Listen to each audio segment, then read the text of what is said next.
There was once a baker who had a shop in a small town in America. This baker was not a very kind man.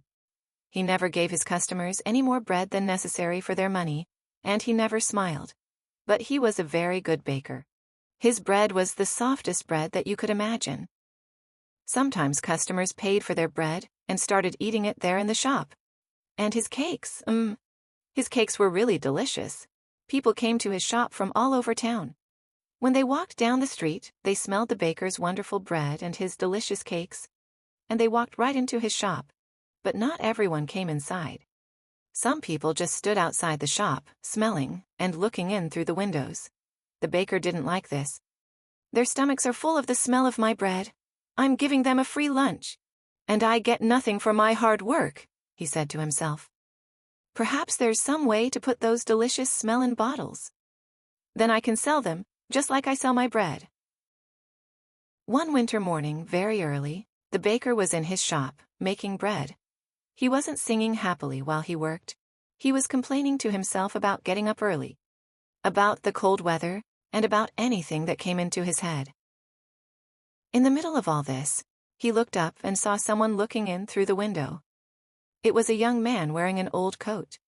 He was looking at the baker's bread and he was hungry. He was smelling the fresh bread and smiling. When the baker saw him, he felt very angry. That thief outside my shop has a stomach full of the smell of my bread. It's a free breakfast. I get nothing for my hard work while he steals my smells. The man didn't move. He just stood there, closed his eyes and smelt the fresh bread happily. The baker was really angry now. He walked across the shop, opened the door and shouted at the man, "Pay me!" "Pay you for what?" asked the young man in great surprise. "For the smells that you've stolen," replied the baker. "But I've stolen nothing. I'm only smelling the air." "Air is free," said the hungry young man. "It's not free when it's full of the smells from my shop," replied the baker. "Pay me now, or I'll call the police." When the young man didn't pay, the baker took him by the coat and pulled him through the snow to the judge's house. He knocked on the door. After a long time, the judge opened the door in his nightclothes. He looked at the baker and the hungry young man standing outside in the street. It was 6 o'clock in the morning. What could be so important so early in the day? "This man is a thief. He stole the smells from my shop," said the baker. The judge was surprised. But all he said was, "Come in and tell me your story. But first give me time to dress myself." He went back into the house. After a few minutes he came back, and he took them inside. They all sat down together round a large table. "All right, tell me everything. Baker, you start," said the judge. He listened quietly. First the baker told him all about the hungry man who stole all his smells. The judge went on listening. Then the young man told him that air was free, and that any man could have as much as he wanted. When they finished telling their stories, the judge was silent for a few minutes.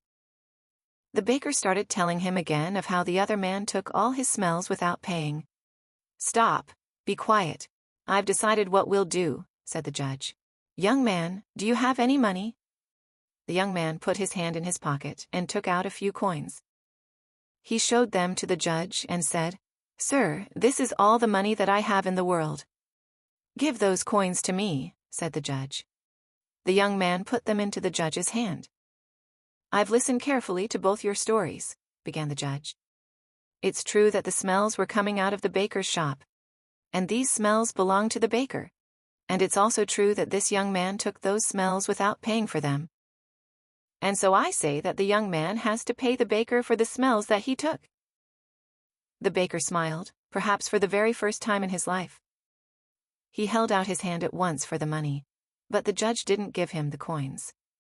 "Baker, listen and listen carefully," he said. He shook the coins in his hands and they clinked together. "That can pay for the smells," he said to the baker. "Give me my coins, sir," said the baker, not smiling anymore. "No," said the judge. "I've decided that the sound of money is the best way to pay for the smell of bread." And with that he gave the coins back to the poor young man and told him to go home. The end.